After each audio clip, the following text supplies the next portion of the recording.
Di materi saya ini membahas 5 poin, yaitu pertama tentang pengertian jual beli pada era digital, yang kedua dasar hukumnya, yang ketiga keterangan para ulama, yang keempat berdasarkan jenis transaksinya, yang kelima contoh jual belinya.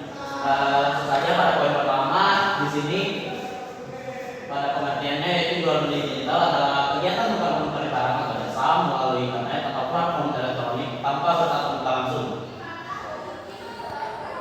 Rukun yang harus dipenuhi sebagai umat muslim untuk melakukan jual beli yang sah, yaitu harus yang pertama penjual baik dan pembeli ada si penjual dan si pembelinya. Yang kedua objek jual belinya yaitu jelas, seperti kalau kita misal mau membeli handphone dijelaskan deskripsi fisik handphone dan kondisi HP-nya tersebut. Yang ketiga harganya harus yang disepakati, harus sama-sama ridho tentang harga. Yang keempat ada ijab dan kabulnya secara elektronik. Ya, poin kedua tentang dalilnya dalam surah Al-Baqarah surah yang kedua ayat 275 yang berbunyi wa Allahu bai'a wa harrama riba, yang artinya Allah sudah menghalalkan jual beli dan mengharamkan riba. Yang saya bahas yaitu pembagian jual beli di era digital. Yang pertama berdasarkan transaksinya, B2C yaitu business to customer, yang artinya transaksi antara pelaku usaha dengan konsumen akhir. Ya, contohnya seperti kita berbelanja di Shopee ataupun Tokped dan marketplace lainnya. Yang kedua B2B, business to business, seperti saya mempunyai seperti transaksi antara dua pelaku usaha atau lebih, misalnya distributor yang menjual produk dalam jumlah besar kepada reseller. Yang ketiga C2C, customer to customer, yaitu transaksi antara sama konsumen.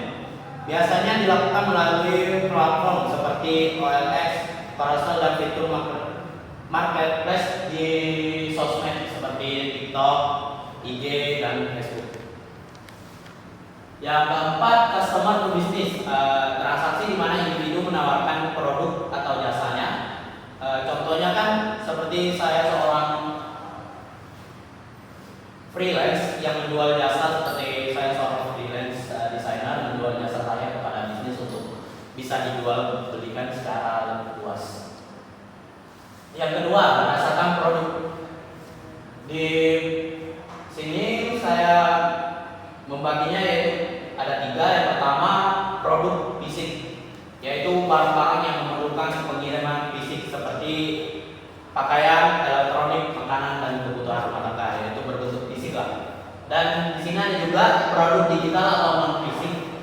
Produk di sini yaitu berbentuk bisa jadi dana atau informasi digital seperti e-book, software, dan game, top up game, dan template desain dan kursus online. Yang ketiga yaitu jasa atau layanan online. Di sini layanan yang diberikan secara online maupun offline melalui pesanan digital seperti ojol, ojek online, dan konsultasi kesehatan. Yang ketiga berdasarkan platform, yaitu marketplace seperti Shopee dan Tokped yang mempertemukan penjual dan pembeli.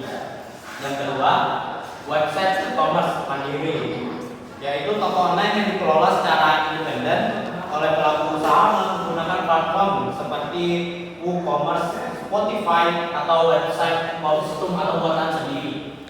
Yang ketiga social commerce, yaitu melalui IG, TikTok, Facebook, ataupun yang lainnya. Dan keempat ada aplikasi mobile, yaitu jual beli yang dilakukan khusus melalui aplikasi di smartphone, termasuk aplikasi marketplace maupun aplikasi toko mandiri. Yang keempat berdasarkan hukum Islam, jual beli yang sah adalah transaksi yang telah memenuhi rukun dan syarat akad, objeknya jelas, halal, dan tidak mengandung unsur penipuan, dan dilakukan atas dasar kerelaan selama kedua pihak. Yang ketiga fasid, yaitu transaksi pada dasarnya sah, namun terdapat kekurangan pada syarat-syaratnya. Misalnya, saya membeli HP, namun pada saat pengiriman HP itu tersebut dimaling atau dilarikan oleh si pengirim. Dan yang ketiga yaitu haram. Jual beli yang memang dilarang objeknya seperti mengandung produk haram dan konten asusila dan mengandung riba dalam melakukan pinjaman dan gahar yang berlebihan dan maisir yaitu perjudian online. Poin ketiga yaitu contohnya pada makalah saya jual beli di era digital. Yang pertama ada marketplace, beli produk di Shopee atau Tokopedia dengan pembayaran digital dan kirim ekspedisi. Di sini kan kalau zaman sekarang sudah ada namanya sistem COD, yaitu pada saat nyampe barangnya baru dibayar, seperti itulah. Dan yang kedua produk digital, membeli e-book, template atau software langsung unduh setelah berbayar. Kan biasanya kalau kita untuk melakukan adalah beberapa orang yang melakukan pembelian Netflix biasanya untuk pada produk digital ini. Yang ketiga ada social e-commerce, yaitu jual beli via Instagram atau TikTok Shop dan WhatsApp bisnis. Nah, yang sering kita ketemui seperti jual beli via Instagram kan biasanya ada seorang bisnis melakukan endorse kepada konten kreator untuk memperkenalkan produknya. Dan keempat jasa freelance, pesan desain logo di Fiverr atau Streamlancer dengan sistem ESCO, yaitu kita menyuruh orang untuk melakukan atau mendesain untuk brand kita sendiri. Yang kelima dropshipping, yaitu penjual tanpa stok, yaitu barang langsung dikirim ke pembeli, yaitu barang tanpa adanya melakukan pre-order terlebih dahulu, yaitu kalau langsung ada barangnya langsung dikirim ke pembeli. Yang keenam tiket atau reservasi, yaitu beli tiket pesawat, hotel ataupun hotel melalui via Traveloka atau tiket.com sekarang. Itulah pemaparan dari materi saya. Apabila ada yang ingin bertanya, boleh dipersilakan. Assalamualaikum warahmatullahi wabarakatuh. Waalaikumsalam warahmatullahi wabarakatuh. Saya Ibu Tresani dari kelompok 11 ingin bertanya pada kelompok Rizky. Di mana pertanyaannya? Menurut Anda, apa saja tantangan yang dapat menyebabkan jual beli digital menjadi tidak sesuai dengan prinsip syariah? Dan terima kasih. Terima kasih kepada saudari Wiwin telah bertanya. Langsung saja saya jawab pertanyaannya. Menurut Anda, apakah tantangan yang dapat menyebabkan jual beli digital menjadi tidak sesuai dengan prinsip syariah? Jawabannya, tantangan utama yaitu dalam jual beli adalah kemungkinan seperti penipuan, ketidakjelasan barang yang dijual, manipulasi harga, serta penggunaan sistem pembayaran yang mendukung unsur riba.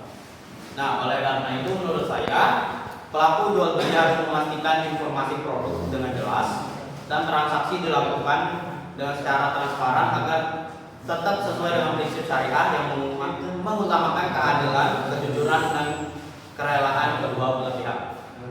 Itu saja jawaban dari saya. Terima kasih. Terima kasih atas partisipasinya kepada teman-teman sekalian. Di sini saya membacakan sedikit kesimpulan dari materi saya, yaitu jual beli di era digital merupakan bentuk transaksi modern yang memanfaatkan teknologi dan internet untuk mempermudah proses jual beli tanpa harus bertemu secara langsung. Dalam Islam, jual beli digital pada dasarnya diperbolehkan, yaitu selama memenuhi rukun dan syarat jual beli, yaitu adanya penjual dan pembeli objek yang jelas, data yang disepakati, serta yang yang dapat dilakukan secara elektronik. Oleh karena itu, sebagai umat muslim kita harus memanfaatkan kemajuan teknologi secara bijak dan bertanggung jawab agar transaksi yang dilakukan tidak hanya memberikan kemudahan tetapi juga bernilai